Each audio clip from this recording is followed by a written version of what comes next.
what is it, listen to our great speakers? Yes, I'm really ready. Yes. Okay, so we will start at 3:10, and then after that, yeah, we will listen to our great speakers. So I think you can see them. But Shirley and also must be here. Yes.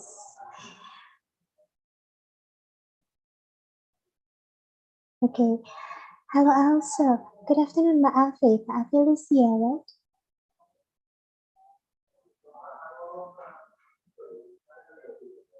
Okay. Okay, so we will wait for other friends and then we will start.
Okay, so good afternoon, all beloved students and alumni of English Language Education Study Program Sanata Dharma University. Welcome to Upward Mobility webinar series, the second session entitled Pursuing Higher Degrees with Scholarships. As we all know that this Upward Mobility webinar is one of our study program activities conducted for ELSD students only. So it's special since we cannot gain it from other universities. We do hope that you can learn or get inspiration after attending this webinar. Then many of you can pursue higher degree with scholarships after graduating from our beloved study program. So do you want to win a scholarship, friends? You can show your thumb or hit the, what is it, thumb button there. How many of you who want to, who wants to win a scholarship? Yes? Okay, Mbak Dinda, Mbak Aurel. Yes, only two of you. What about other friends? Mbak Mary, yes, yes. Okay, other friends? Oh, Ibu Veronica, Ibu Tri also. Okay, so there are, there are many of you who want to study abroad, right? Wow. So before we listen to our great speakers, okay, we would like to invite Ibu Veronica Tribihatmini M.Hum MA as our chairperson of EISP Sanata Dharma to deliver the welcoming speech. Ibu Tri, time is yours. Well, thank you very much, Bu Ika. Good morning there, Mas Dwi and Mbak Shirley. And good afternoon, Bu Rina, Bu Ika, Ibu Bapak, Ibu dosen who happens to join this webinar. And also all students, very good afternoon. I think this is a very precious moment for us to be here to have Mas Dwi and Mbak Shirley, two of our alumni from PBI Sanata Dharma University.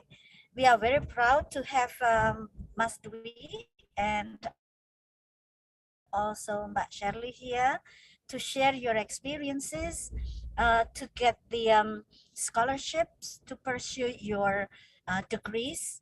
And well, I believe that this is a very, very precious moment for everyone to learn lots of things, because you can be like Mas Dwi, you can be like Mbak Shirley, if you want to pursue your education further and be in the education field like Masdwi, the doors are open widely for you. And if you want to be like Mbak Shirley, who is not in, well, what is it, in the education field, yeah, at the moment probably, but probably in the future, but still I believe that what she's got, what she has learned in PBI in some ways also contributes to their success nowadays.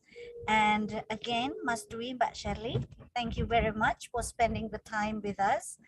And I hope that everyone here in the Zoom can use the time, the opportunity to ask questions, to learn lots of things from them.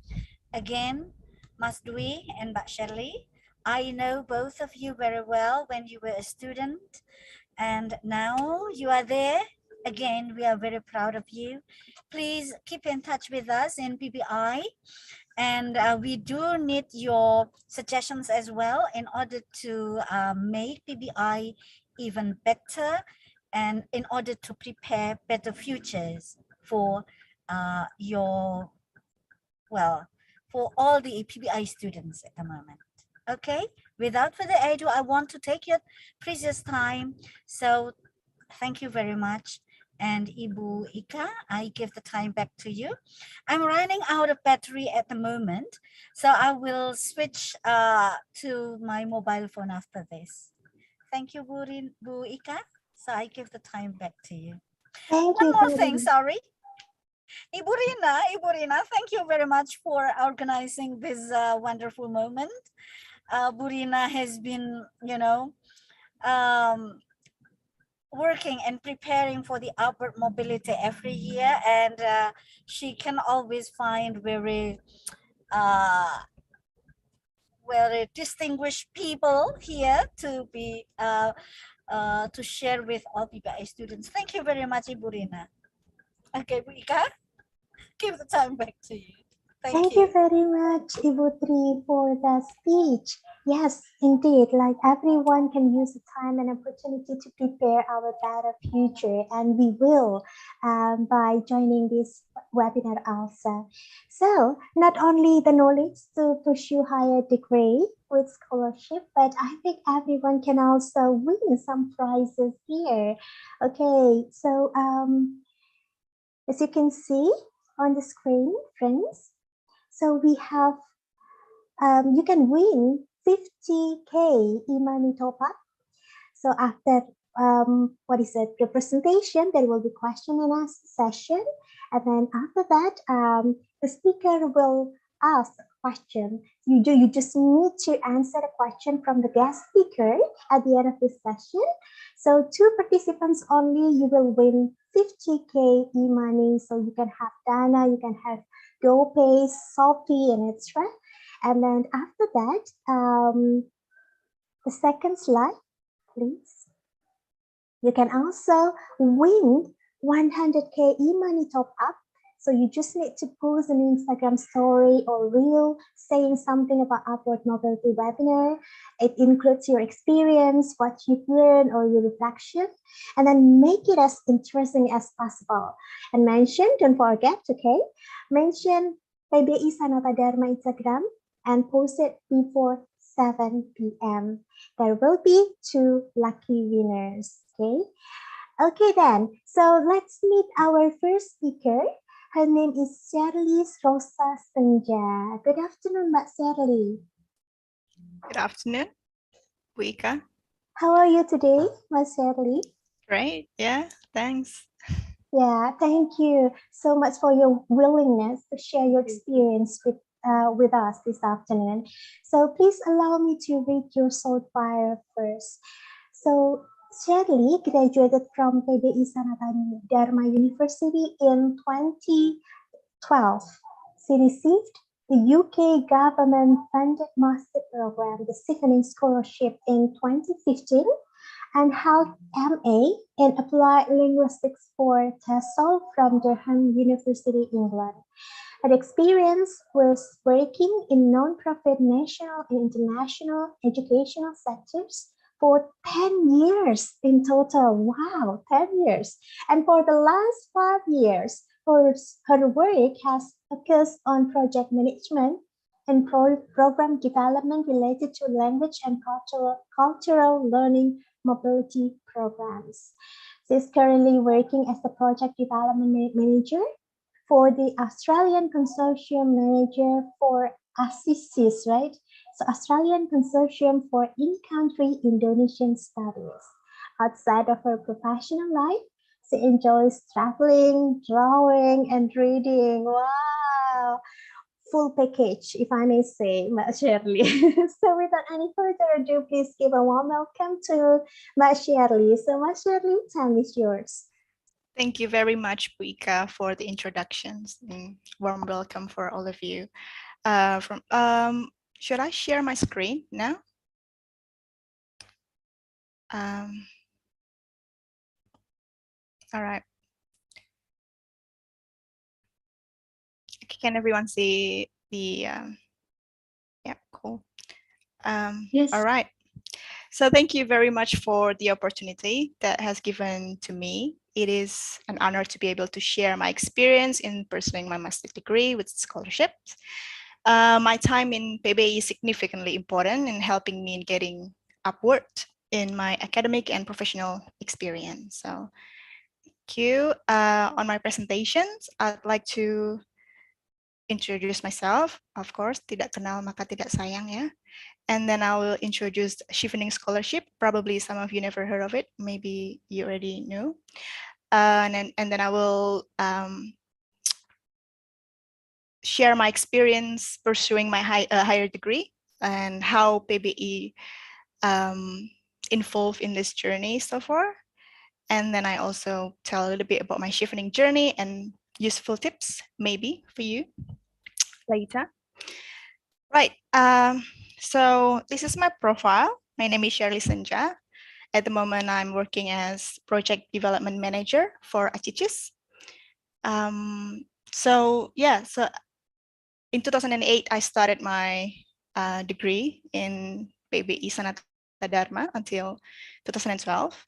And then before graduated, I already started the language teaching. Maybe the same like all of you, I teach English since the early semester, but then I hired by Realia Language and Culture Center from the 2011 to 2013 as an Indonesian language teacher and English language teacher for LT Gramedia in 2012 to 2013. But then I switched, I changed my career to international student mobility and international education in 2013.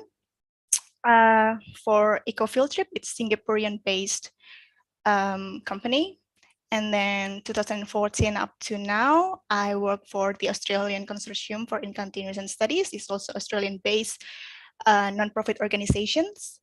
And then in the middle of it, in 2015, I pursue my master degree in Durham with Chevening Scholarship. And then at the moment still in ACICIS, also I took some part-time job with the National Foreign Language Center in University of Maryland for the language consultant. Okay, so more or less I'm still in education, but not really teaching. I use my linguistic skills here mostly. Okay, maybe I'd like to ask some questions to you all. So what scholarship that you know of and that you're interested in applying? Maybe you can put on the chat box so I can read maybe.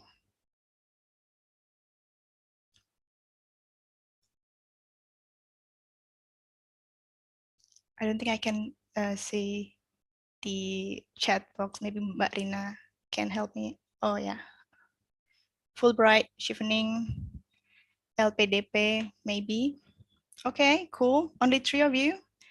You doesn't that you know of, maybe Australian awards. Yes. What else?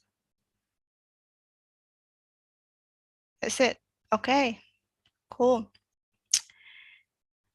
Right. So actually, there are quite a lot of scholarship available to study abroad overseas. Obviously, LPDP is on the top of it because they give so many scholarships for Indonesian to study in Indonesia and abroad. And Australian Award scholarships, and then Fulbright, the AAD, CRSA scholarship, STUNET, Chevening, and New Zealand scholarship as well.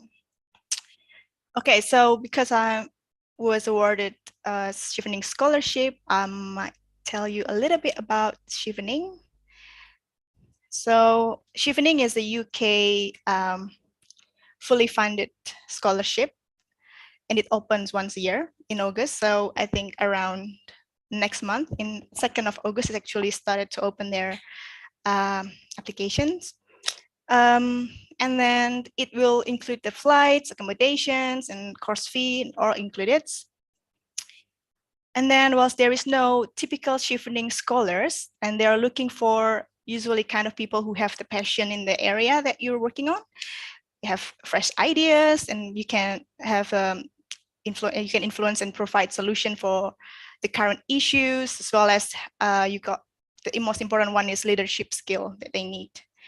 And then with Chevening, you're gonna get extensive networking, because this scholarship is for all students from all over the world.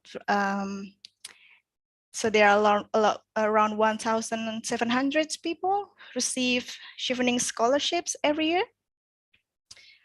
Other than that, they also give you a chance to experience UK culture and travel as well. They sometimes give you additional money, funding for traveling, and did some international workshop or maybe seminars as well. All right, so hang on. So this one I took from the annual report from the Chevening website. So this one is for public, so you can download it as well. Just to let you know that these the largest number of scholars came from Indonesia and Timor-Leste actually. And then after that, Brazil and Nigeria with over 40 scholars each. To give you some ideas, they will give to 50 to 60 applicants or participants every year. So this year we have 50 students going to the UK at the moment. So every year they receive around 4,500 applicants in Indonesia only, and 60,000 applications worldwide. Anyone good at math? Maybe you can count how many percent the chance for you for the Chevening scholarship. All right, I'm not gonna bore you with this boring details. I'm gonna share you about my favorite banana bread recipe. Well, do you like baking? Anyone like baking, maybe? Because I'm learning baking at the moment, and banana bread is my favorite bread. Where I'm going, this one is a picture of banana bread that I'm proud of, particularly. And then after trying several recipes, and this one is the best yet so far. My friend said so, my family said so, and they asked me for the recipe. I shared to them. Some of them successfully recreate the banana bread, but maybe change the choco chips into almonds. And there were also some said that I didn't put enough sugar on the recipe, so they added some sugar on it. A few of them said this recipe didn't work at all. It doesn't work for them. My story in pursuing higher degree is one of many stories. It was my dream, my banana bread, so I could say. So maybe some of you have your own banana bread. So you have started thinking to do the same thing after graduating. Maybe you wanted to use this opportunity, this session, to pick and choose what works for you and what will you apply to the process later on. But some of you might want to start a family right after graduating, or probably want to get hired by a big company or work as a teacher in rural areas in Indonesia. They're all valid and they're all great dreams, but please don't make this story I'm about to tell you limit yourself, or worse, pressure yourself to do the same thing that I did. But I will just wanna share my banana bread, so enjoy. My personal experience. So this is going about to how I'm pursuing my master degree. Jogja. Yeah, being raised and born in Jogja gave me the advantage to receive great quality of education here. Education is a privilege, and I experienced the time when my birth parents couldn't afford the education for me. So when I was 7, I was fostered to another family to continue my education. I love it. I love school, not because I was academically brilliant. I wasn't, believe me. But I like meeting my friends and joining various activities in school. I joined the school student council. I joined some community. I even joined a protest in junior high school. So develop critical thinking and leadership skill during my adolescence era. That was fun. Right, so having that background, I didn't think I would go to the university at first, to be honest. If I was looking back to in what family I was growing up, they didn't even graduate from high school. I didn't think that far. And when I got accepted to PBI, Sanata Dharma, I was so surprised. It is the best English study program in Jogja. Amazing. I hated English. My grade in English was never above 70, but I love math though. So someone must have messed up my test results at some point. So I got accepted. Well, I was a mediocre student in PBI, as expected. I skipped classes, went to the cafeteria, ate bakso dap supri, played poker, regular students in PBI Sanata Dharma at the time. However, I never missed my linguistics classes. I have determined to get straight A for all my linguistic subjects. Not all A's, but you know what I mean. I love linguistics. That's how much I love it. And it turned out that pragmatics, especially socio-pragmatic, is an essential skill for me. Especially when we talk about theory of conversation, it helps me to understand people better and helps me to interact with people from different culture better, help me on my interview and do my current job. Thanks to Bu Carla, maybe she's not here, but she was my lecturer and my thesis supervisor at the time. Other than linguistics, I'll mention SPD. Maybe you already received this course, maybe you have not, but SPD is another subject that I think is important in my personal development. I mentioned a quote from the class. It was Bulani taught me this course. She said, "Everything is hard only at the beginning." And I put that quote on my chevening essay. It was hard, I think, to finish my study, but you know, it's only at the beginning, and it's I think that was makes sense. And then this one is quite hardcore class, yeah, but I managed to finish SPD without going back to the same class the next semester, because I managed to wake up early, 6 a.m. on Monday, and then went to 4th floor. The lift is forbidden. Hang on. And friends, I absolutely love my friends in PBI.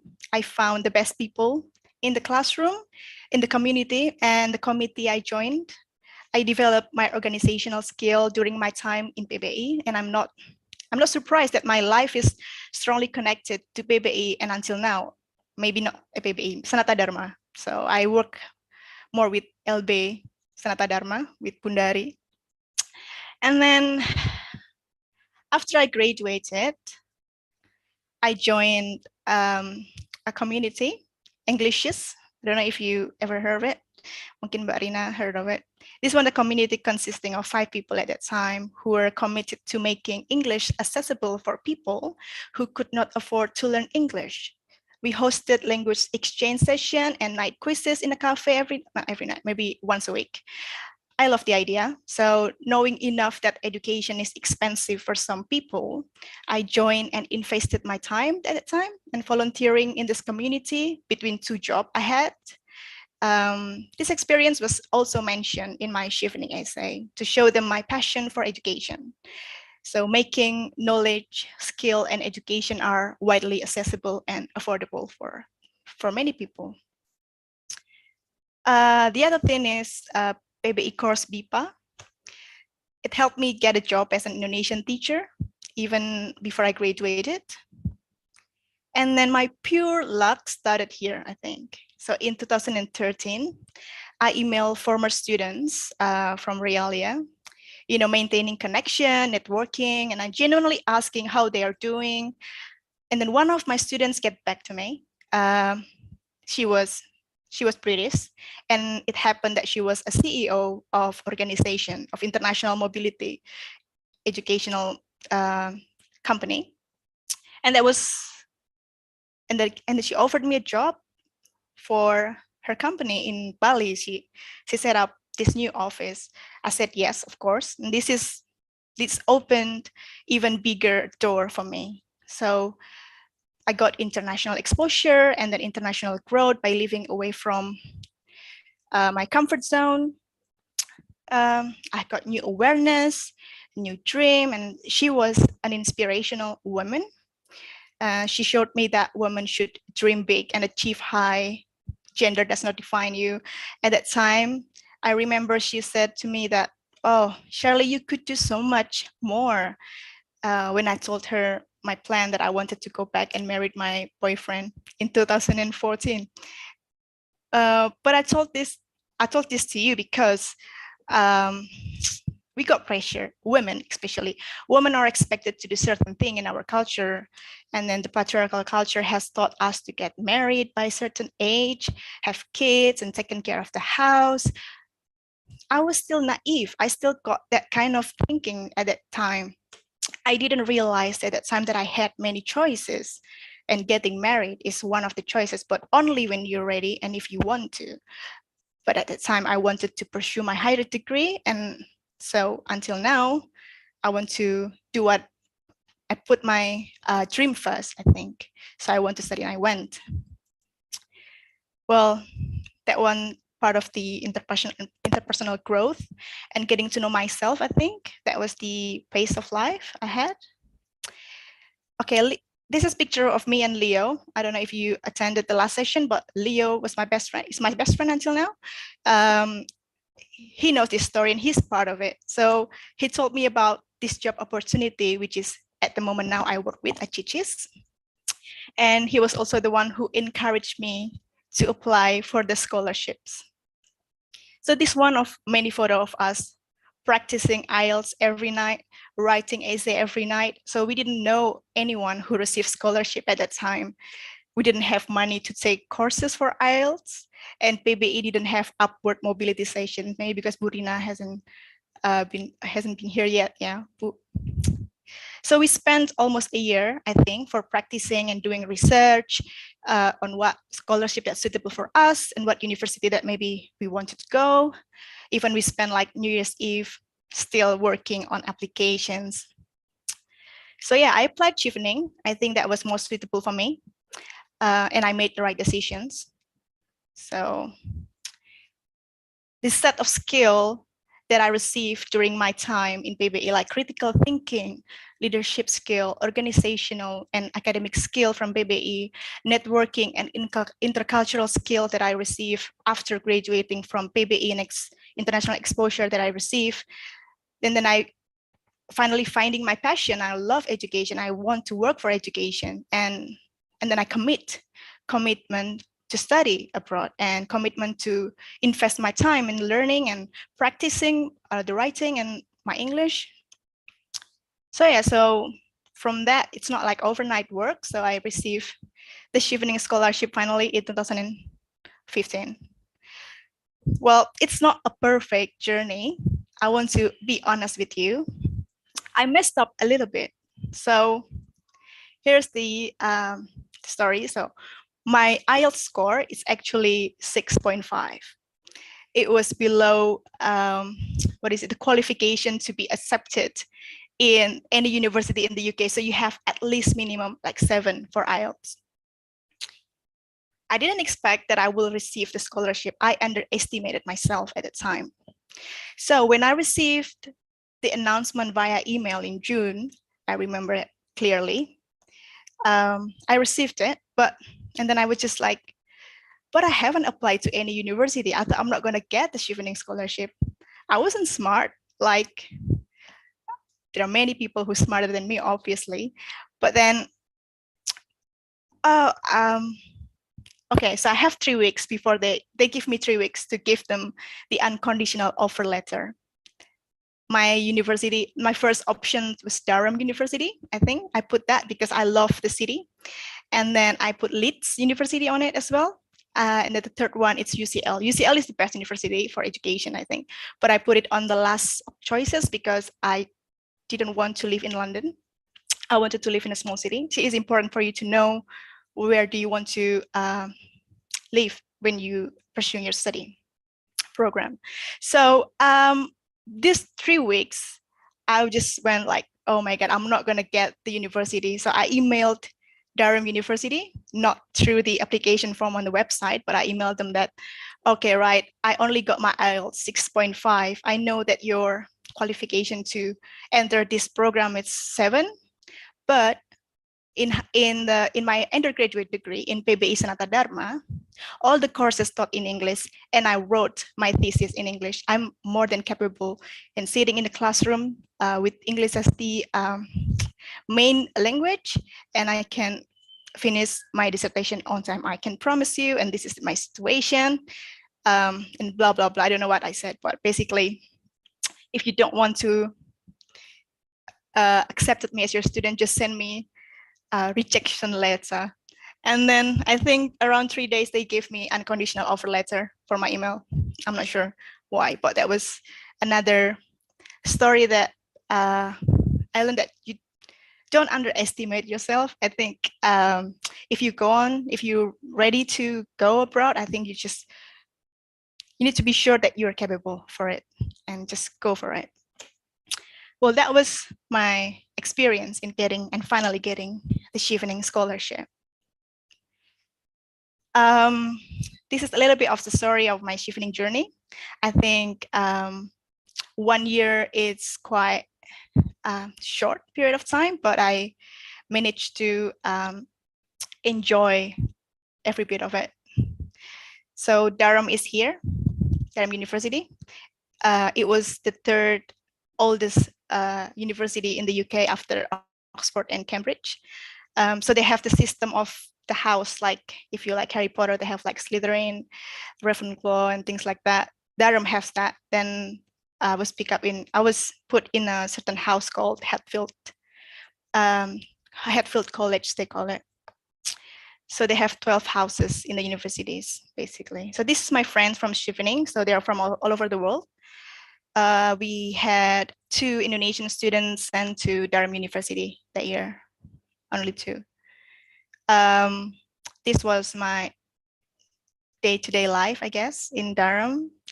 It was a really small city. It's a student city, just like Jogja, but smaller, probably just as big as UGM, I'm not sure. But I walked a lot in the city. They will give you also a student fee for the buses, but I preferred walking.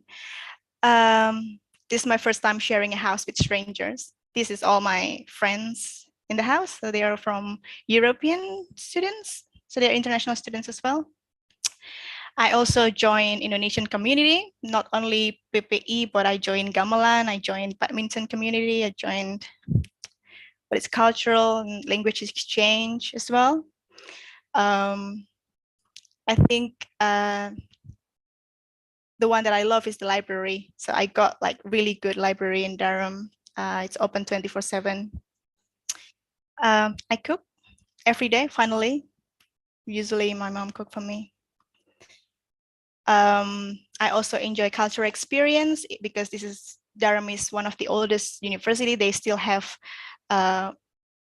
like gala night. So we have to wear a robe like Harry Potter basically. And you sit like on the long table and the counselor and all the dean was sitting above for the orientation at the beginning of the year. And immersion, I was lucky to be connected with my former student as well, and she was invited me to her house to celebrate Christmas at that time with her family. And then Chevening also gave me the opportunity to attend international and workshop, and this is also networking with other Chevening scholars from all over the world. This one a picture of me and my friends from from Asia and Pacific. I think we were in Friend Commonwealth office in London. And I traveled a lot. I traveled a lot during my study. I don't know how I managed. I forgot, but I keep my book. I kept my book and journal on my bag. So I read throughout the journey and enjoy the traveling. This was in Morocco as well. All right, I will tell you the reality of the study actually. It was the fun part, but to finish my dissertation, it took you only have actually 3 months. You didn't have any other choices, so you have to finish that in 3 months to do some research and writing as well. So I slept a lot in the library during 3 months, and then I read a lot. I read so much. I guess in my whole life combined, I think I read a lot during my study in Durham.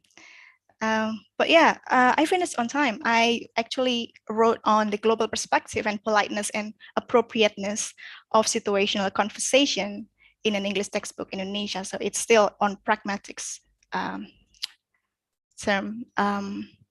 So yeah, this one, my picture I attended the graduations in 2017 in Durham.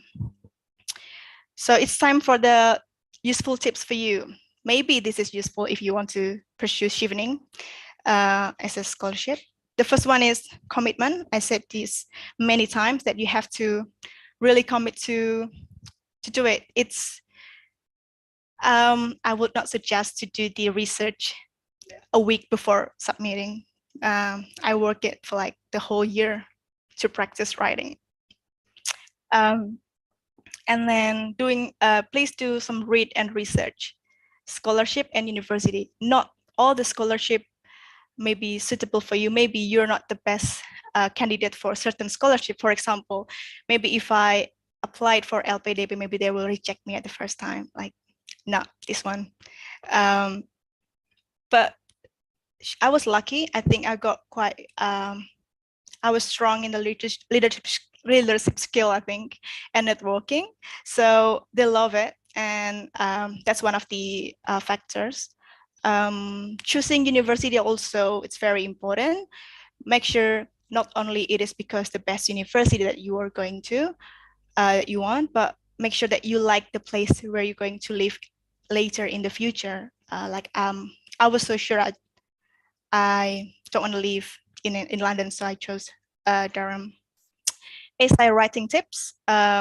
During writing your essay, please sell yourself, be convincing, and it's like scholarship is a form of investment in a person from the government. So make sure you tell them how you can be beneficial for the international relations between the government, Indonesia, and their government, maybe any scholarship that you applied to. So Chevening, if you open the ID Chevening alumni in Instagram, they offer 2 programs, mentee and mentor pairing. So they will help you in writing your essay. And then Chevening Buddy interview preparation will help you doing your interview as well if you got accepted on the next phase of the application process. And if you didn't have this, if you didn't get the spot, you can do peer review and mentoring with other people who already received scholarship. It will be really helpful to give your essays, your writing, and practice your English with them. I think it's really important. I was lucky to have my best friend at the time to do this. And then I think that was it. And are you ready to bake your own favorite bread or pastry? Thank you. Wow, it's so insightful and cool. Thank you so much for sharing your recipe, Shirley. Wow, cool. So, yeah, we learned about the average of being active in a committee, community, international scope, getting to know, the one that we love, right? Like you were so critical, right? And then yeah, you know your passion, and you have, what is it, you attended the linguistic classes, right? Yes. Yeah, I love So, linguistics. yeah, It's like math. yeah, so it's not about, what is it, to dream to win a scholarship, but the effort behind winning the scholarship. So in 2011, if I'm not mistaken, you worked in the Realia while Yeah. studying in RSP also. Yeah, I did. Wow. I Okay. worked 2 jobs at the same time, I think. Oh, two jobs. 2 jobs, yeah. Okay. So it's not about money, because if I'm not mistaken, you told us it was not about joining some trainings, but Mhm. the real effort. So practicing IELTS test for a year. Oh my Yeah, God. IELTS and writing, I think almost a year. Yeah. Yeah. It was a So hard work, but it's worth it. yes. So thank you so much for inspiring us. So You're it's a welcome. reminder. Don't dream only. Do. Okay. So our second speaker. Thank you so much, Mbak Sherry. So we move to our second speaker. His complete name is Dwi Yulianto Nugroho. Good afternoon, Mas Dwi.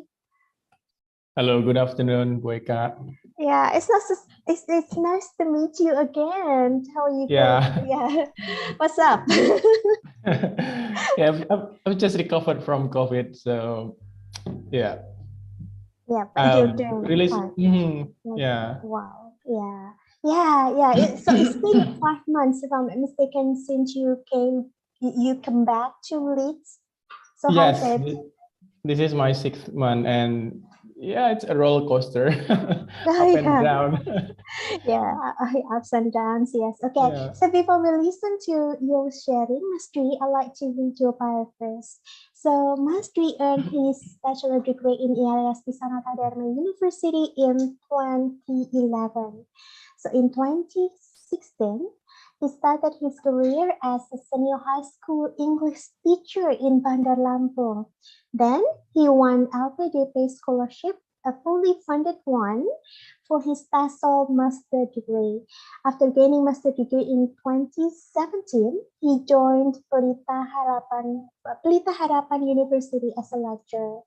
So in February 2022, he came back to Leeds to begin a full-time PhD program funded by Center for Education Financial Services, Indonesian Ministry of Education, Culture, Research, and Technology.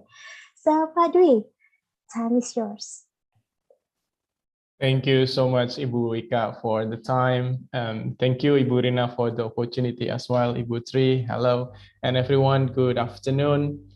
And first of all, please excuse me if later on I drink a lot during my presentation. I've just recovered from COVID, and the long term still there. So I'm going to try my very best to present or to share with you my experiences in pursuing higher degree with scholarships. And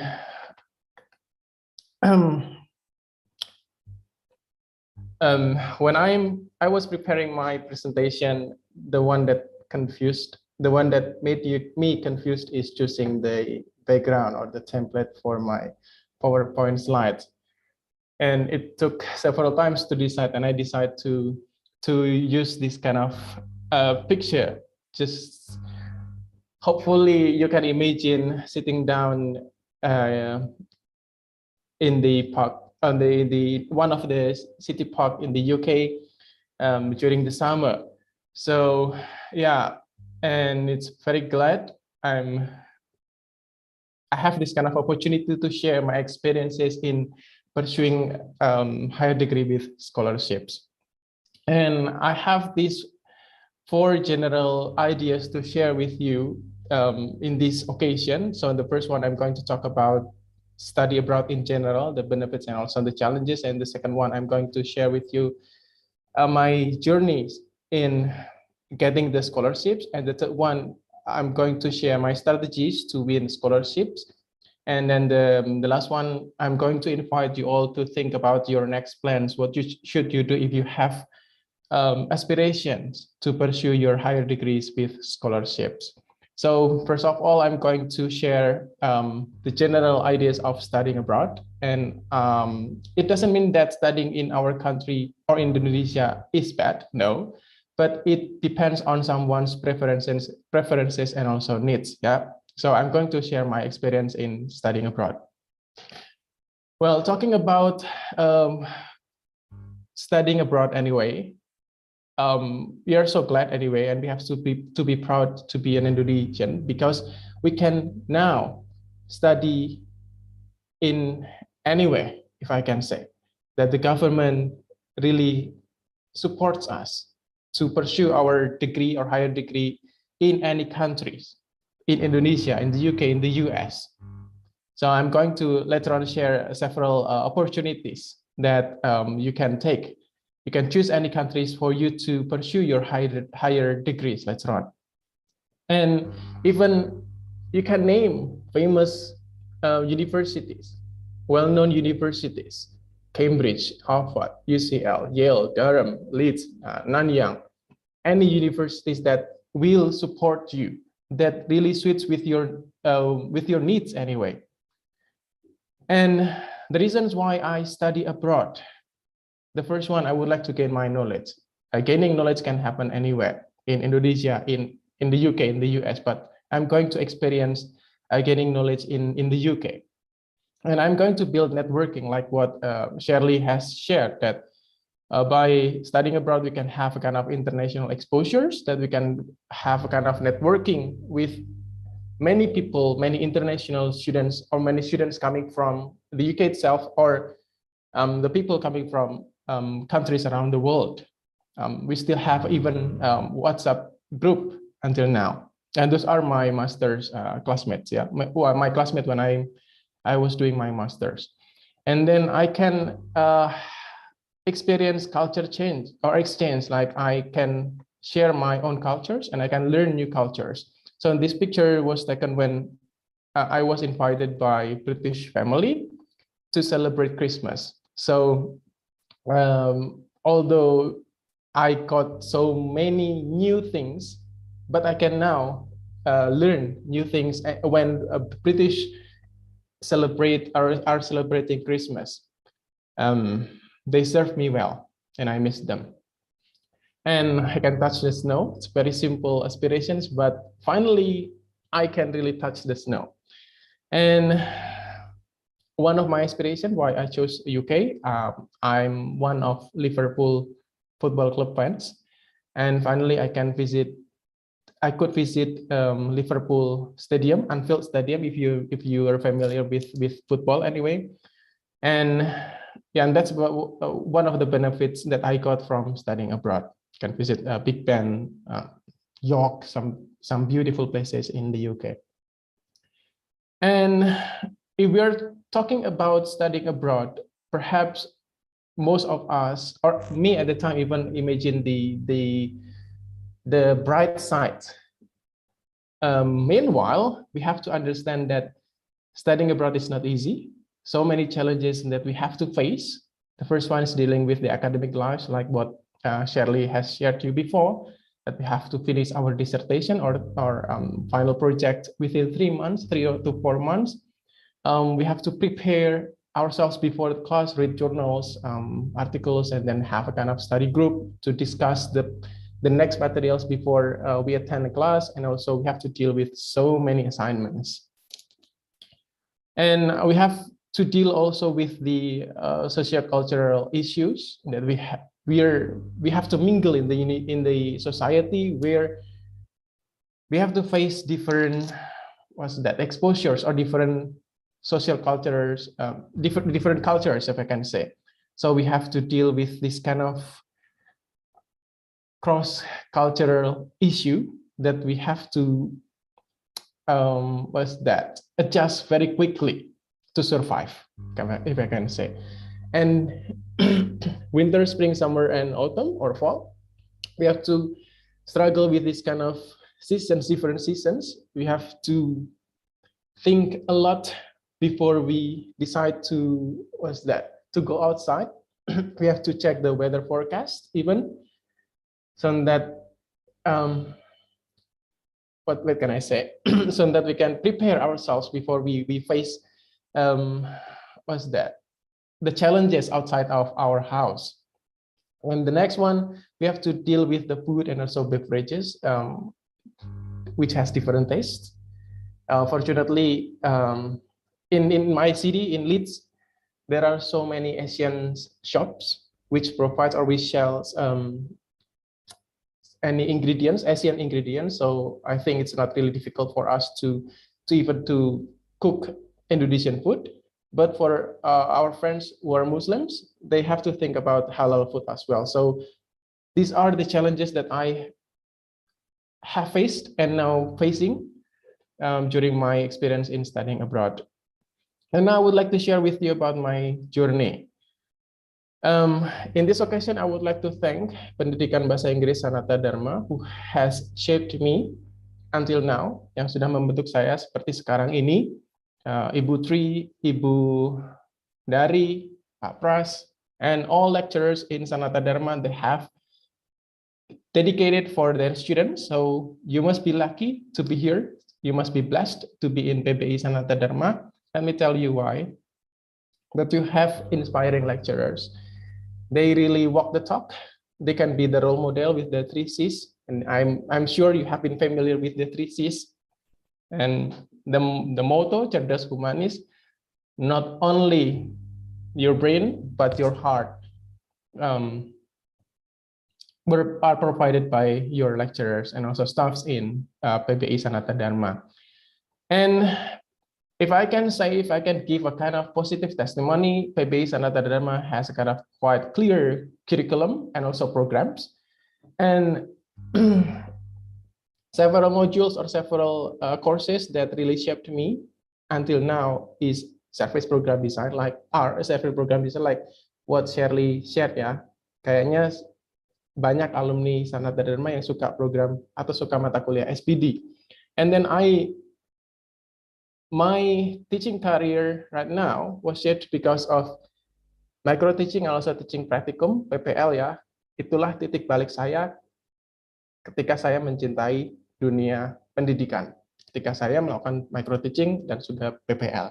And then PPKM at that time, and I asked Bu Rina, PBI right now has kind of program called Formasi Cerdas Humanis to shape your soft skills, yeah. And one of my facilitators in PPKM at the time, if I'm not mistaken, program pengembangan kepribadian mahasiswa PPKM, Pak Pras, one of your lecturers, was one of my facilitator at the time, and he shared his experience when he was studying in Queensland's university in Australia. And then Pak Pras said, if you have dream, please think about it, and then try to pursue it. Ya, jadi Pak Pras itu setiap hari berpikir tentang mimpinya untuk studi di luar negeri dan dia mewujudkan dengan keras. Yeah, he tried a lot to pursue his dream, and finally, he did it. And then I can say that PPI Sanata Dharma has kind of support this learning environment. This is Sanata Dharma in general ya. Purpose-nya aja standar internasional. You have the micro teaching labs to facilitate to you to become a good teacher. And then this is my testimony. Ketika saya bekerja di Lampung, ketika saya bekerja di Semarang, saya selalu bertemu dengan alumni Sanata Dharma, PBI Sanata Dharma. Oh, alumni Sanata Dharma ya. So I can say that the PBI alumni are everywhere. When you go to Flores, when you go to Papua even, you can meet lulusan PBI USD, Sanata Dharma University. So you must be blessed to be here, to be the students of PBI Sanata Dharma. And I wished I had this kind of upward mobility program when I was in PBI before. And let me share with you my journey in pursuing my degrees. Yeah, in 2007, I began my study in Sanata Dharma in PBI, and then I graduated in 2011. After that, I worked in SMA BPK Penabur Bandar Lampung. And then in 2016, I got scholarships to pursue my master's degree in the University of Leeds in the UK. And then upon the graduation, I got a kind of opportunity to join Universitas Pelita Harapan in Karawaci, Tangerang until the present.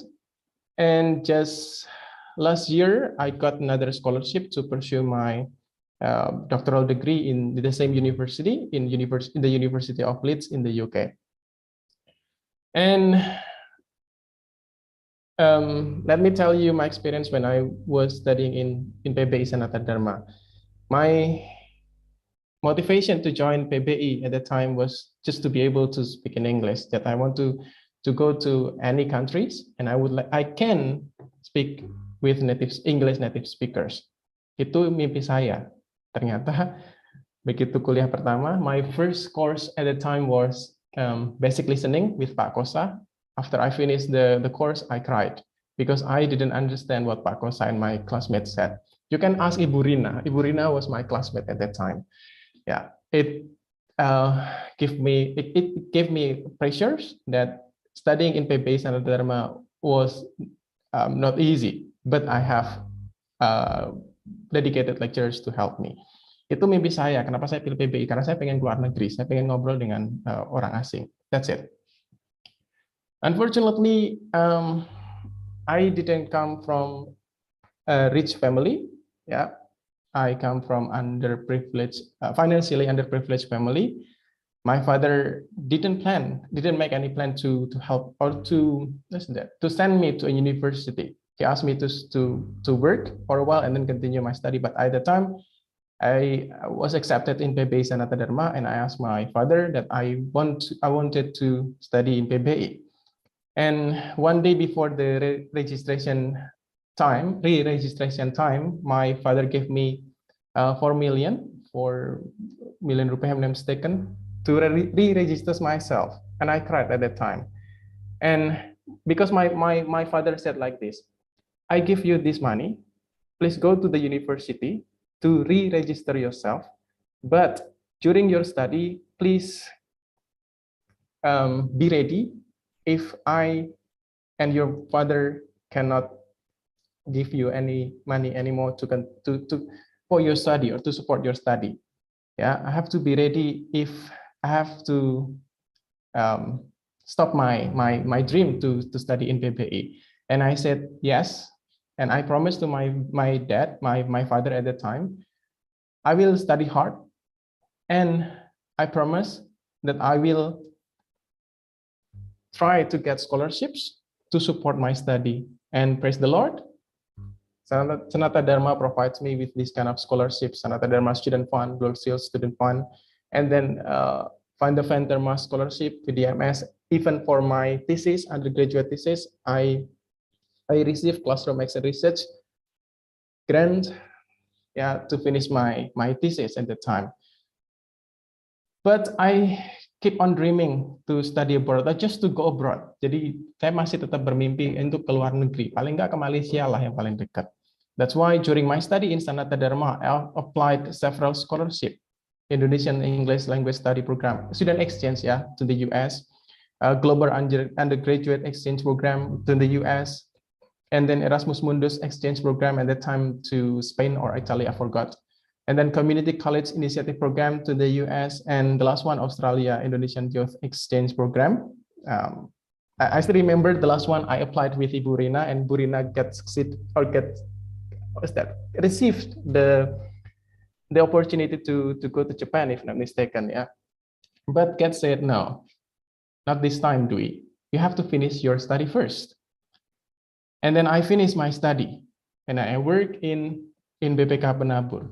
Yeah, I graduated in 2011, and I began my career in BPK Penabur in 2011. And at the time, I still tried to reach my dream to study abroad. Waktu itu saya masih pengen untuk sekolah lanjut. Saya mendaftar Australian Development Scholarships to get master's degree in Australia, and still Community College Initiative Program to the US, and even to Korean Government Scholarships Program. And no, you have to work in Penabur first. Begitu saya bekerja, masih saya pengen mendaftar Australian Development Scholarships. And then he said, no, you have to work first. So I have tried to apply so many scholarships, but still the answer is no. Feel depressed? Yes, but for the failures, I can learn many things that I would like to share with you later on. And finally, in 2016, this is the time for me to finally make a passport. Jadi inilah waktu saya untuk membuat paspor.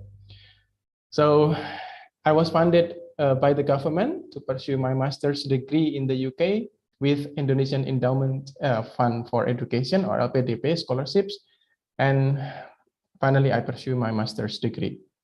So the journey continued. In 2018, I began to work in PH, in Pelita Harapan. And just last year, I received another scholarships to pursue my doctoral degree in the University of Leeds. So that's my journey. And in this time, I would like to share how to win scholarships based on my experience. As you probably have known that there are a lot of scholarships around us. Wait a minute, my kid is around me and he just wake up. Okay, banyak pilihan ya that we can choose to study abroad or to pursue our degree or higher degree yang disediakan oleh pemerintah luar, for example Chevening, like what Shirley has received, or even our government, they have provided several opportunities for us to pursue higher degree abroad or in Indonesia. And our task is just to apply and to win the scholarship if we have that kind of intention. And I would like to use this kind of analogy to win scholarship based on my experience. Just pretend that this is you, the man is you, and you're now in a city park, and you're looking 3 beautiful girls in front of you, and you would like to get closer with one of them. And finally you have decided to get closer with this person. Jadi kayak misalnya mau cari gebetan gitu ya. She's the one that I am looking for. Inilah orang yang saya cari. Gitu ya, sudah memilih dari 3, memilih 1. Oh, ini yang saya cari. And then you would like to get to know this person. Ingin tahu orang ini siapa, dia tinggal di mana, kriteria cowoknya seperti apa. You try to make a kind of conversation. Ini ya, jadi kita punya pilihan 3 orang.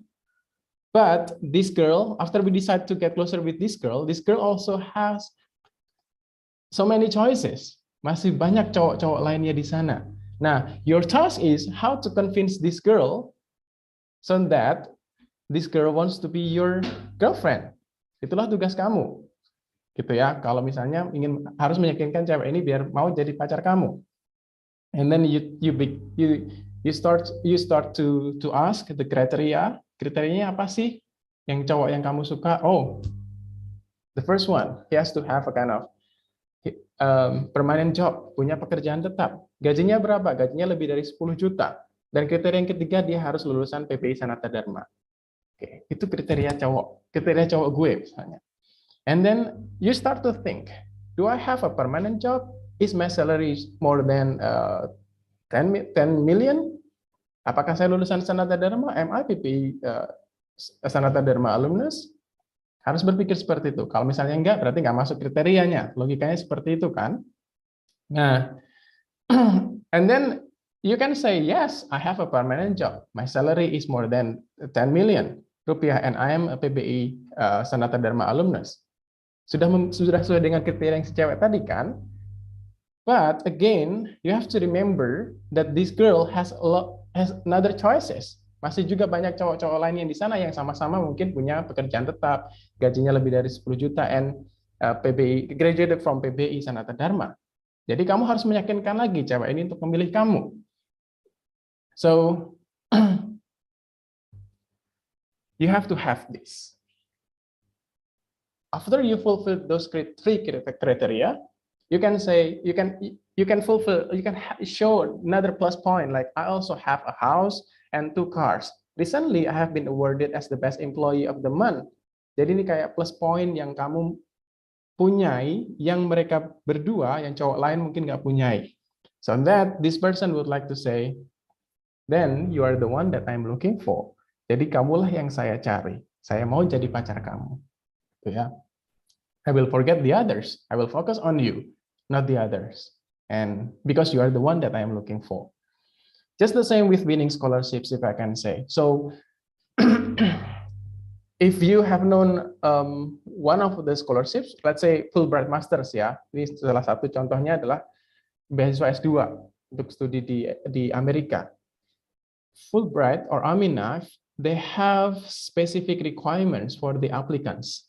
Hold a bachelor's degree, have a minimum GPA of 3.1 in 4.0 scale, and have you have to show your language proficiency like TOEFL scores, IELTS scores, something like that. So they have specific requirements.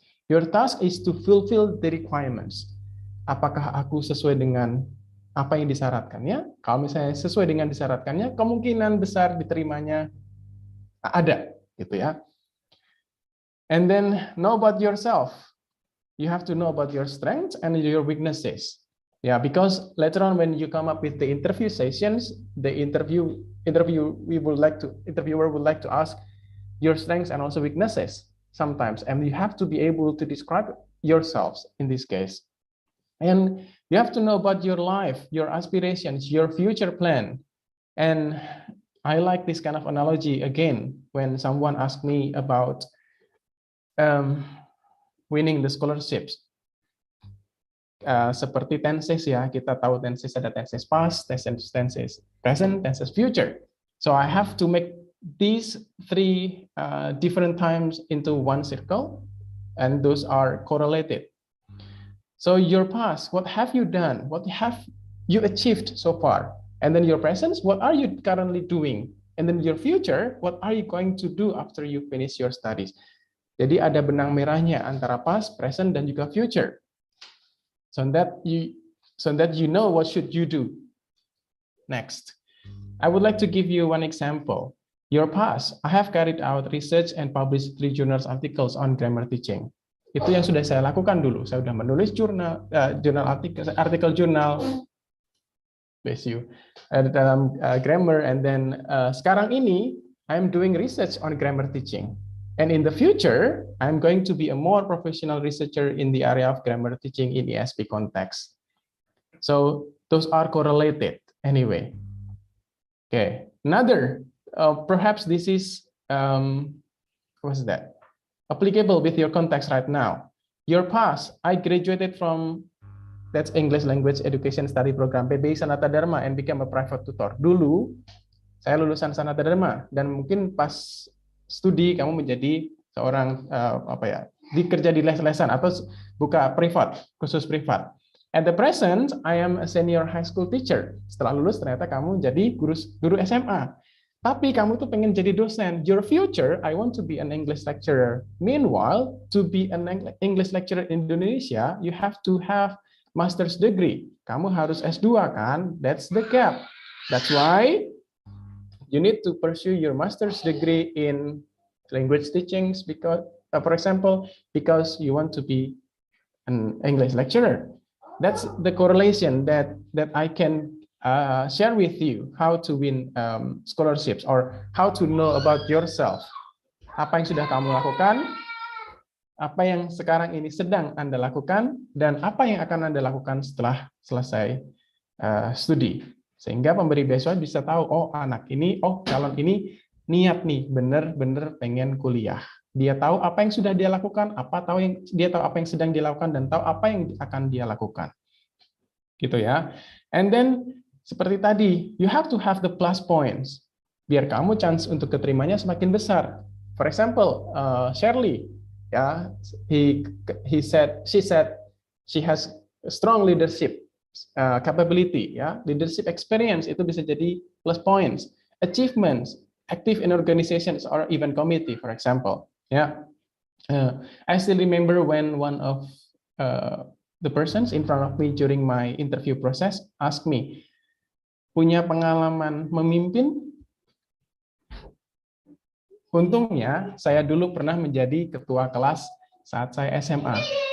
Saya ceritakanlah pengalaman saya saat menjadi ketua kelas di SMA itu. And perhaps that impressed the persons who asked me that kind of questions. Jadi itu penting. Nah, the last one that I would like to ask you to think about is this. So what's next? Anda sebagai mungkin yang calon penerima atau akan mendapatkan beasiswa, apa yang harus dilakukan? While you are studying in Sanata Dharma, perhaps you can try this exchange program, ya, student exchange program, Indonesian International Students Mobility Award, funded by our government anyway. Ini pengalaman untuk kuliah selama 1 semester di universitas di luar negeri untuk semester 4 dan sampai dengan semester 7. So perhaps if you are in your 4th and also 7th semesters, give it a serious try to give you a kind of exposure. Or if you would like to go to the United States, you can try this one. Ini juga program pertukaran pelajar selama Anda kuliah. Ya. Or the one of an interesting offer by UK government that they have this kind of graduate visa. Saat kalian selesai studi kalian di UK, kalian bisa bekerja di UK selama 2 tahun. Dan ini semakin dipermudah. So it's a big experience or opportunity that you can try. And the plans, you can make a plans anyway before you try to apply for a scholarships. Just be proactive. Kadang menjadi orang yang kepo itu ada manfaatnya juga, gitu ya. Be proactive. Try to gather as much as information as you can. Ya, try to think about your future career. Kira-kira ke depannya saya pengen jadi apa sih? Pengen jadi guru kah? Pengen jadi dosen kah? Pengen jadi jurnalis kah? So think about that while you are still studying in Sanata Dharma. Although that's not easy, I know. And then this one, setelah lulus kalian mau langsung studi lanjut atau mau bekerja dulu? This is important anyway. Let me tell you why later. And then please try to research the scholarships, the university, the lecturers, the country, the city, like what Shirley has done before. Shirley nggak suka tinggal di kota yang besar, makanya dia nggak mau ke London. That's why she decided to go to Durham instead. Karena Durham kota-kotanya lebih kecil, tidak seramai London. Bagaimana dia bisa tahu? Karena dia melakukan riset. And then this one, now try to collect your plus points with your GPA. Usahakan IPK-nya di atas 3. Join organization, events committee, and then do part-time job if you can. So inilah manfaatkanlah waktu-waktu Anda selama di Sanata Dharma ini untuk mengumpulkan plus poinnya, gitu ya. Nah, kalau misalnya di Sanata Dharma bisa apa? I browse the website and I found these opportunities. Bisa join proses, IPRO, IFO, English Club, PBI Choir, dialogue with Ibu Mega and friends, and several activities that you can try in Sanata Dharma to build your soft skills and try to collect your plus points. Or become the event committee. Kalau saya nggak suka organisasi, event aja. Undergraduate Conference on ELT, Linguistic and Literature. Ya, you have to be proud to be the students of PBI Sanata Dharma ya, punya konferensi yang sebagus ini, bisa jadi panitianya, bisa jadi presenternya. That's gonna be your plus points. And then I don't know whether this program still exists or not. When I was studying in Sanata Dharma, we are exposed with this kind of service learning program. Well, you can serve the community in abroad, if not mistaken, here in the Philippines, ya. To serve the community there, ada syarat-syaratnya yang harus kalian penuhi. I took this from the university website ya. Jadi selama kalian kuliah, kumpulkan plus poinnya. And the question is, kalau misalnya gagal gimana? Saya gagal hampir 10 kali. Saya pikir itu kegagalan yang paling besar. Ternyata teman saya banyak yang sampai 20-30 kali gagal.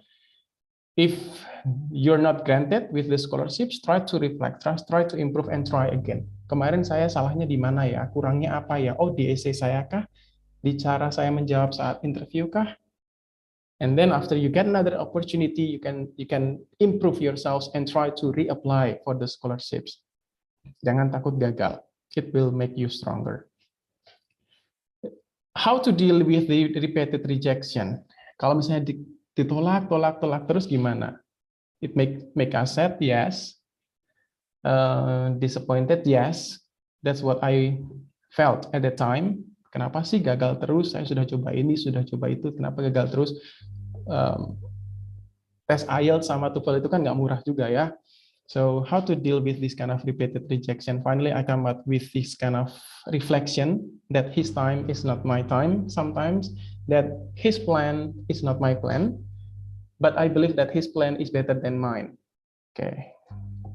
Let me show you this picture. Seandainya waktu itu saya sebelum menikah keterima beasiswa, belum tentu saya bisa sekuat itu. Because I'm feeling that the support from my wife and also my kid is so big. Ya, mereka adalah supporter saya yang utama selama saya studi lanjut. Studi lanjut itu nggak mudah. Mungkin kalau misalnya dulu Tuhan kasih saya untuk berangkat, saya mungkin bisa gagal, bisa depresi, dan sebagainya. But I'm grateful to have my supporter in his time, di saat yang tepat. Jadi jangan takut gagal, terus mencoba ya. Keep on trying. And finally, this is the biggest what's that? Achievement or not achievement? Ya, yang buat saya bersyukur banyak-banyak ya, that I can witness my kids grow. Dulu saat saya S2 seperti ini, dan saat saya S3 ternyata seperti ini. Saya tidak bisa membayangkan lagi-lagi kalau dulu dapat kesempatannya pas bukan di saat yang tepat. So yeah, everyone, that's all that I can share. So wish it, plan it, and do it. Just prepare yourself. If you have questions or if you would like to know more about studying abroad, you can send me an email or you can have a chat in my Instagram. I'm more than happy to share my experience with you. That's all, Ibu Eka, that I can share. Thank you so much for the time. Go back to you. His time, not my time. Thank you so much for the great analogy. Also, Padri, past, present, and future are correlated. So thank you for your advice too. Right, the way of being grateful in every situation is great, Padri, and also personal experience to continue your study. You told us that your father actually was unable to decide whether you could continue your study or not, but you have tried your best and tried 1,000 times, then learn from our own failures. Yes. So friends, from Masdui, we can start from some personal simple dream, like sitting on a bench, right, in a beautiful park in other country, visiting a favorite stadium like Liverpool, right? Yes, and talking to English speakers or touching the snow. So studying abroad is not easy, but it's worth it also. Thank you so much, Padri. So just a reminder, friends, before question and answer session, so you can also read in the chat box if I'm not mistaken. So don't forget, we have an Instagram competition where you can win 100K e-money. So GoPay, ShopeePay, OVO, or Dana. And how to win it? So create and post an Instagram story and make it as interesting as possible. So don't forget to mention at PBI Sanata Dharma. And this competition is open till 7 today. Don't forget, after question and answer session, also we will have 2 questions. So every guest speaker will have 1 question. And if you can answer, you will win 50K also. So as you can see right on the, what is it, on your screen? Yes. Yeah. Okay. So now question and answer session. So you can raise your hand, okay? Or you can type your question in the chat box so we can read it for you. Yes.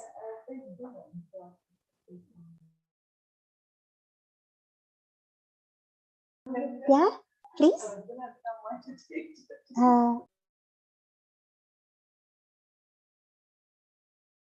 Yeah. Okay. Okay. Oh, I see. So we have some friends here. If I'm not mistaken, Madifa, right? Oh, yes, Madifa, do you want to ask a question?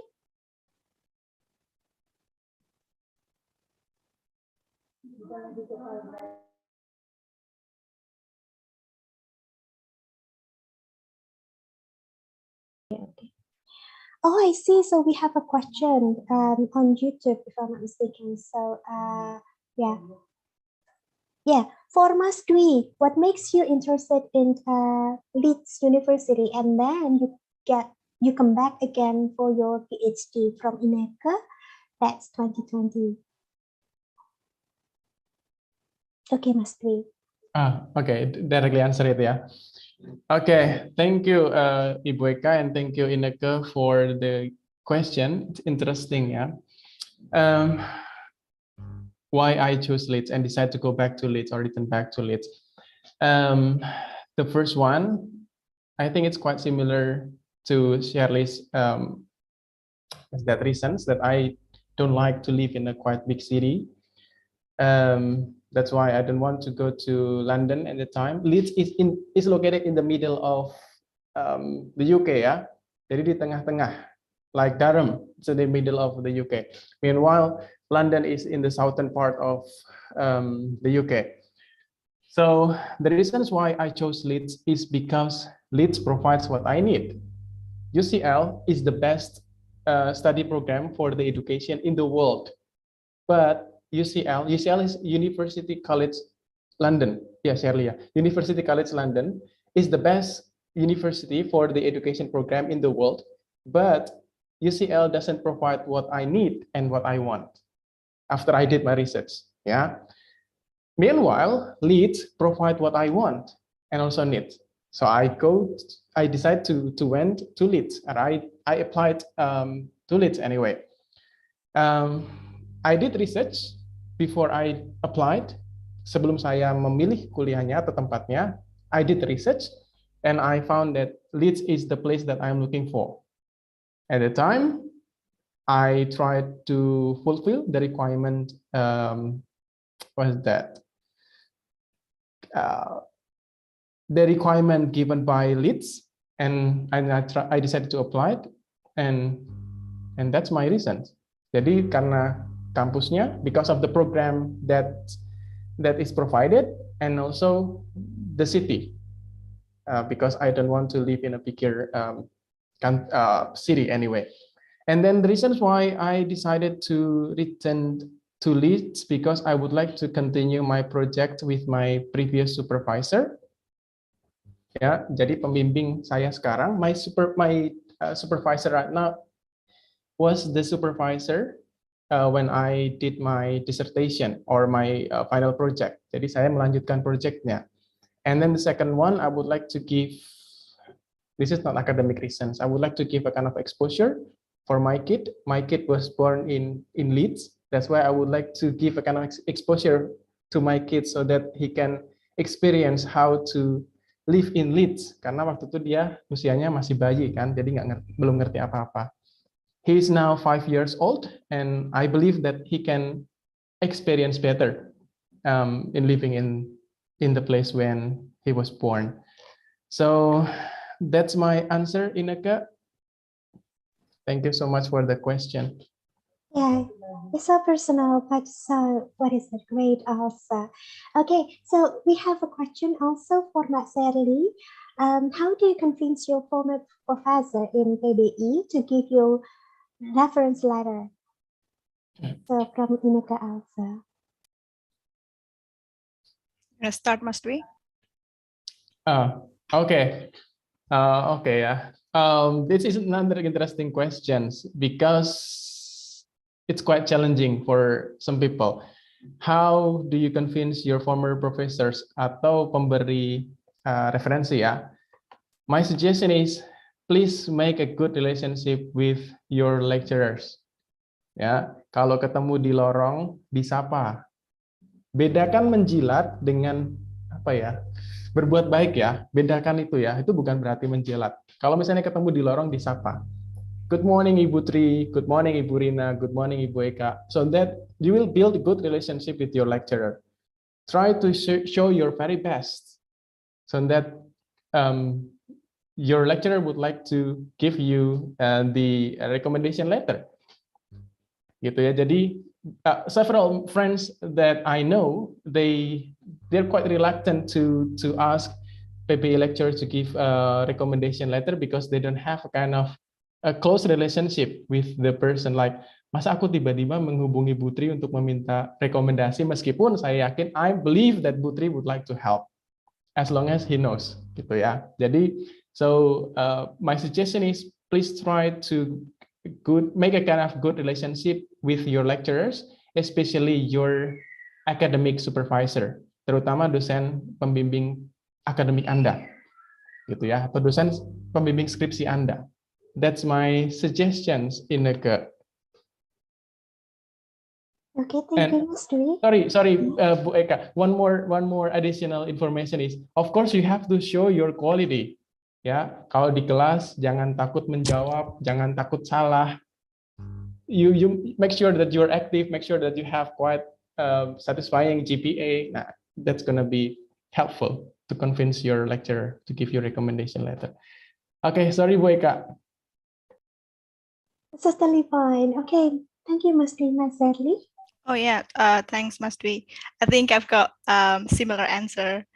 I do think it depends on the requirements of the scholarship or your university. For chevening scholarship, I think you're required to have reference letter, not just from your former professor, but from your employee, current employer.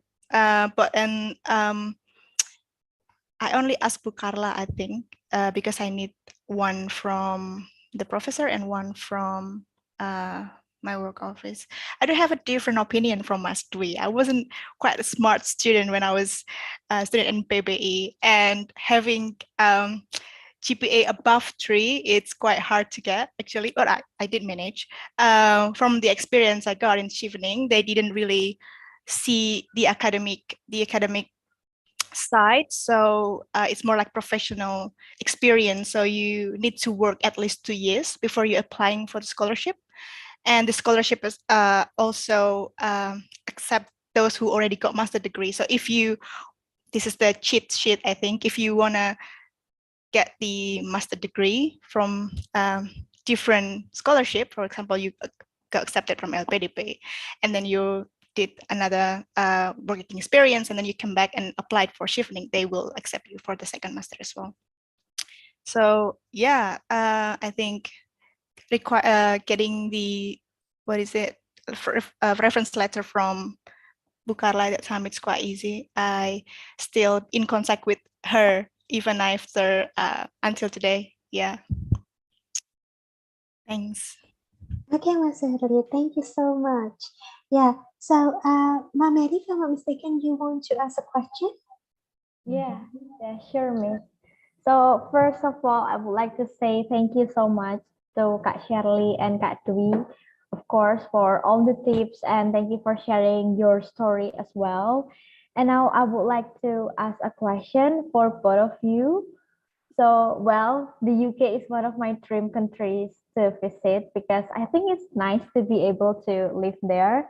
And my question is, could you please share with us about your culture shock when living in the UK? Because I'm sure that the condition there is very different from Indonesia. That's it. Thank you.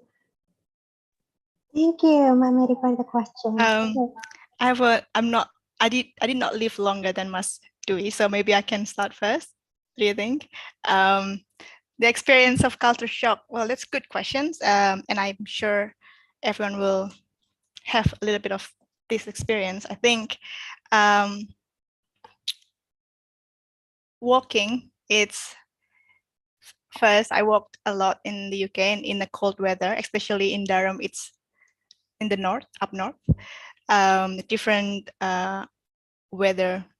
I think it's one of the biggest culture shocks. I don't know. I find because I studied linguistics and culture and things like that, as I analyze a little bit, I think they actually have similar culture with Javanese. I don't know how to explain this better, but they like to go around to go to the points instead being direct compared to maybe people from the US or Australia. I dealt a lot with Australian students, but I think British, the politeness is quite strong there. Similar to Japanese, they have quite good sense of humor, almost similar to Japanese as well. What else? Yeah, I don't really have a lot to say about it. I kind of enjoy living in the UK, even for just a year doing my master. It's quite easy. It's pretty easy. And maybe because I lived in a small town in Durham, it's a county, not a city. And the people are very, very warm and very kind. I don't know, maybe we have different experiences because it's very student. I think 70% of people who lived in Durham at that time are international students, and 30% live quite far, a bit far from the university. So it's like a melting pot. Like I got a lot of a bit of culture from different people from other students. Yeah, must be. Okay, Mary, thank you so much for the question. And I have two kinds of idea about culture shock anyway. The first one is academic culture shock. The second one is social culture shock. For the academic one, again, this is preference. Yeah, I decided to study abroad after I experience professional jobs in BPK Penabur at that time. So I'd been working for 4 to 5 years, if I'm not mistaken. So academic culture shock that I experienced at the time was, it's difficult for me to, to realize that my identity right now at the time was a student. So if you can imagine, I was a teacher, and then I went to the UK, and my identity at the time was a student. So I have to change my identity as teacher and as student. As students, I have to prepare for courses. I have to prepare for group discussions, for presentations, several things like that. Meanwhile, when I was working before, I never did that. I only assigned my students to do group work or presentations, right? So while I was becoming a student, it's kind of academic culture shock. Like I had to read journal articles a lot, did presentations a lot. So something like that. I was not quite ready to face the academic life. That's the first academic, culture shock that I experienced. So my suggestions, if after you graduate from PPI Sanata Dharma, and then you continue to study for your masters, my suggestion is please read a lot of academic journal articles that will help you to prepare for your academic lives. That's the first academic culture shock that I experienced. The second one, I do agree with what Shirley has shared, that British is quite polite. British people are quite polite. At the same time, ya, kadang seperti ini, oh orang-orang British itu kan sopan-sopan ya, tapi kenyataannya seperti ini. When I called my lecturer, doctor, or professors, they're not really happy. For example, Dr. Lam, simply say Dr. Lam. Please don't call me Dr. Lam. Please call me just my last name, Lam, or Martin, my first name. So it's at the beginning, it's quite difficult for me just to call my lecturers using the first name. Like, sorry Bu Tria, like Tri, Eka, Rina. It's difficult for me. Ya kayak susah gitu loh ngomongnya. But if I call them Dr. Lam, they're not happy with that. Jadi itulah yang academic culture shock that I experienced. For the social one, I think it happens everywhere. Di mana-mana pasti terjadi. Mungkin di Indonesia juga pasti terjadi. But it's quite difficult for me to understand other people's cultures. Yeah, like some of my friends, they like to be direct, but some of them no. Itu jadi agak susah di situnya di pergaulan. But that's we have to mingle in the society to make us survive. I think that's all, Mary, that I can share. Hopefully it helps you to prepare. Yeah. Thank you very much, Kak Dwi and Kak Shirley, for sharing your culture shock in there. Thank you. Okay, one last question.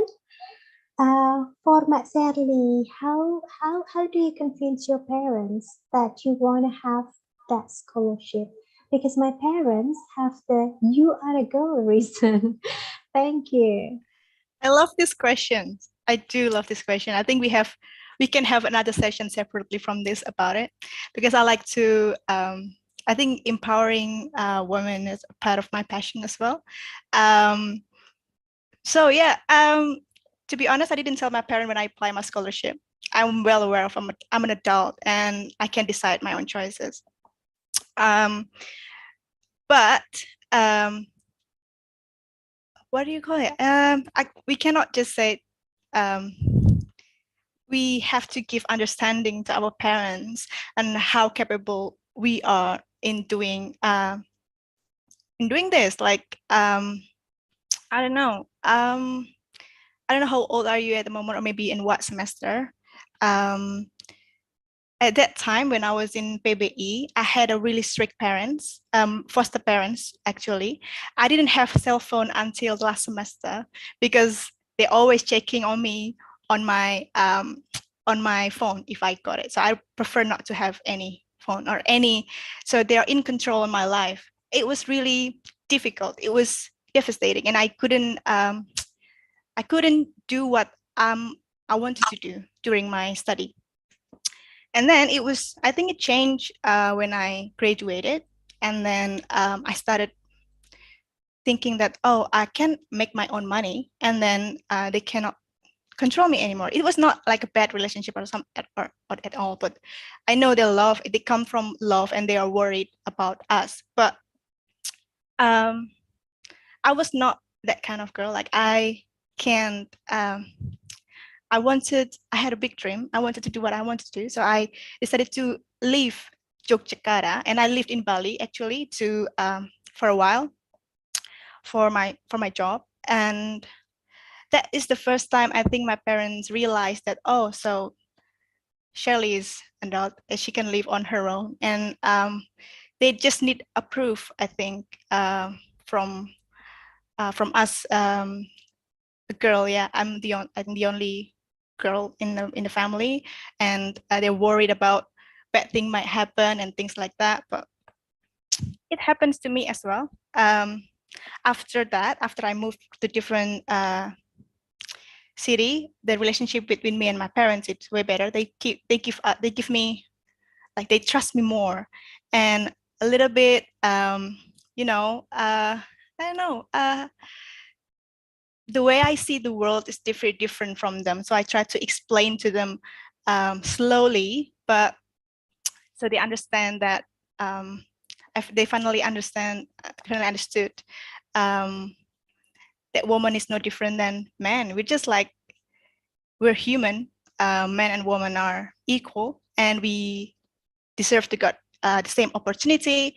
It's not because you're a girl and you're less capable than a man. Actually, then if you got an opportunity, probably you can be better than any other people around you if you are brave enough to, to tell them that, okay, this is not what I want. I do want to do this. My parents also tried to guide me to be a lecturer. Like my foster parents said, oh, maybe you can be a lecturer just like your foster dad. But I didn't want to. I didn't want to. I like teaching. I like in education, but explain to them slowly that, I kind of want to live on my own, like for the rest of my life. I want to have responsibility, and I don't know how to explain it in a short answer, but Afe, Lucia, you are a human being that capable of expressing your feeling, expressing your ideas and your dreams to your parents. And I'm sure if they love you, they will eventually understand how capable you are. Okay, thank you so much, Mbak Shirley. Did Mbak Shirley answer your question, Mbak Afe? Yes, exactly. Woman, superwoman.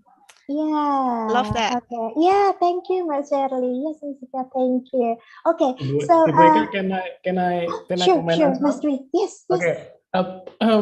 I would like to share my perspective from the male point of view, perhaps. Yeah, and that like it's important sometimes to have a partner when we are talking about marriage life. Yeah, Ibu Rina, perhaps it's marriage life is about sharing opinions. Like it's always helpful to have a kind of open-minded wife anyway, just to support us, just to survive in our marriage life.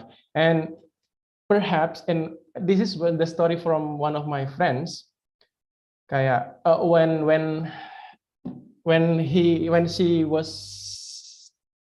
was failed to convince the father to give him permission to give her permission to study abroad, because the parents or the father especially really loves the girl, like really has a kind of really worried whether the girl can survive or not in the UK, in the US, gitu kan? Because convincing the parents sometimes is not easy. So you have to show your capability as well, that you can survive when you have given chance to live abroad. That I can wash my own clothes, that I can prepare my own lunch, I can prepare my own dinner, for example. That I will be fine if I'm not around my parents. Sometimes some parents can, what's that, want to see whether the girl or the son can survive living abroad. So Okay. Yeah. perhaps you can try that, Afe. Yeah, yeah, we get it. Thank you so much, Mas Dwi. Okay, so Mbak Ineke, Mbak Mary, and also Mbak Afe have asked some questions. So it's time for Mas Dwi and also Mbak Shirley to ask a question for the audience. So please prepare, okay? So you can raise your hand, have raising button, and then after that you can answer the question because you will win 50K. Okay, Shirley first, ladies first. The questions. Okay. I don't know if anyone remembered this. On our presentations, I mentioned 3 options of universities that I applied to. Anyone remember what are they? 3 options of the universities, right? 3. Okay, you can raise your hand or you can type the answer in the chat box. Please. Come on, guys, to win 50K, top up. Is it too difficult? Should I change it? Can they just mention one or two that they remember, maybe, Mbak Shirley? Oh, of course, they will mention Durham University. Maybe the place where I work for Achichis. Anyone remember the, what is it stand for? You can Google it really quickly.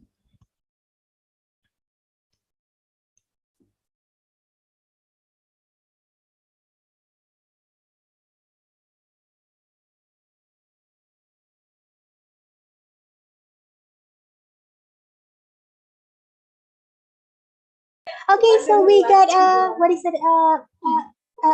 we got someone here. Susana Loto? Sorry, Miss. Can you repeat the question, please? I want to make sure my answer. Okay, I work for Achichis, and what's Achichis stands for? Durham University. That's not my questions.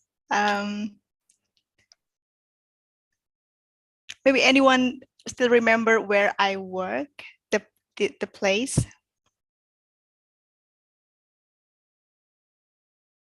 I think someone answered from the YouTube and it's correct. Oh, from my first- YouTube. From my first questions.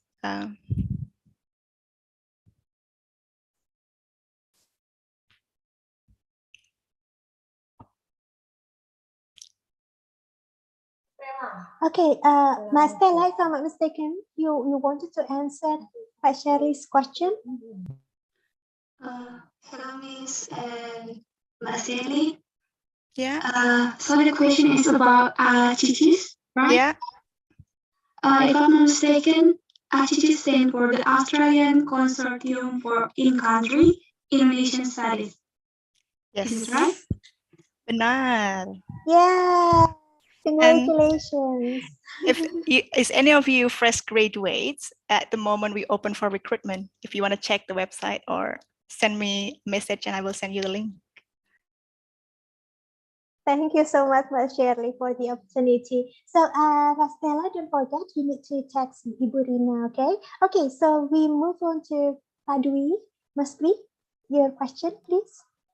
Okay, I have two questions actually, but I will take just one.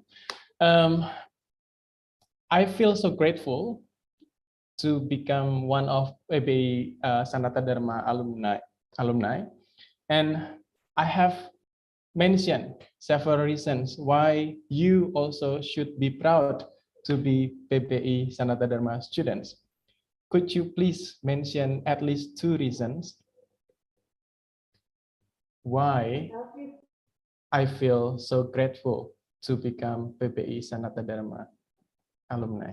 Mbak Afe has raised her hand. Okay, Mbak Afe. Okay, so the answer is because PBI has the inspiring lecturers and clear curriculum and programs. Am I right? Yes. Yes, you did it, Mbak Afe. Congratulations. Okay, thank you so Thank you, much. Miss. Thank you, Mas Yeah, Dwi. okay, thank you, Mas Dwi, Mas Shirley, right, Mbak Afe, congratulations. And if I'm Mbak Stella, yeah, congratulations. So Mbak Stella and also Mbak Afe, don't forget, you need to text Ibu Rina so that you can, claim the prize, okay? And a gentle reminder also for other friends. So you can win 100K e-money, GoPay, ShopeePay, OVO, or Dana. So you just need to create and post an Instagram story and make it as interesting as possible. So don't forget to mention at PBI Sanata Dharma, and this competition is open until 7 p.m. today. Okay, so the prizes are for two best Instagram story makers. So two winners, okay? Okay, so I will also share the exit ticket. Okay, so while waiting for the exit ticket, you can turn on your camera. So because we will have a photo session. Okay, so we can also take a photo together. So some pictures, I think. Okay, so you can turn on your camera. Yes. Thank you, Mas Erli, Mas Dwi, Burina, Mas Andreas. Yes, Mas Joy. Okay, other friends, please. Yeah, Mbak Agra, Mbak Dinda, thank you. Okay, other friends. Oh, Mas Uus also. So we have, what is it? What do you call it? Someone who plays guitar and someone who sings a song. Some songs, right? Vocalist and also, yeah. Susana Loto, Mahjon. Hi, Maminsi. Okay, so we can take picture together. So, yeah, cheers.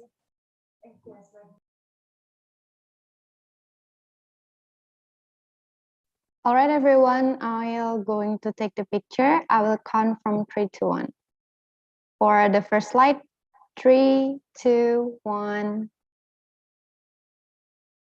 For the second slide, 3, 2, 1. All right, thank you, everyone. Okay, yes. Don't forget to fill out the exit ticket. You can find the link in the chat box. So, well, we have listened to our great speakers who have shared their experiences when pursuing the scholarships. The question and answer session ran well too. So once again, thank you for the speakers, Mas Dwi and also Mbak Shirley. We thank you also for the committee and all beloved students of ELSP. Thank you, Ibu Tri, as the chairperson, Ibu Rina for the head of the committee. A gentle reminder that we still have our third webinar next week on Friday. So please attend it also, friends, and the announcement of the winners of GoPay, okay? So once again, thank you and enjoy your weekend and see you again next time. God bless you all. Bye. Bye, everyone. Bye. Thank you. Mas Dwi, Mbak Shirley. If you want Yeah, to terima kasih. talk So you to Mas valuable Dwi and time. Mbak Shirley, maybe you can follow their Instagram, yeah? Maybe you want to share your Instagram account in the chat box, Mas Dwi and Mbak Shirley. Yeah, Please do. Sure. sure. Who knows? They're still curious. I set my Instagram private, so please mention that you are one of the students in PBE, yeah.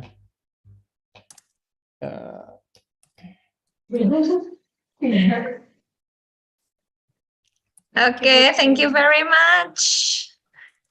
I'll see you later. Sehat-sehat ya, Thank you, Mas everyone. Dwi dan Mbak Shirley. Sama-sama Mbak Rina, Thank makasih ya you. udah di-invite. Terima Bye. kasih Bye. semuanya.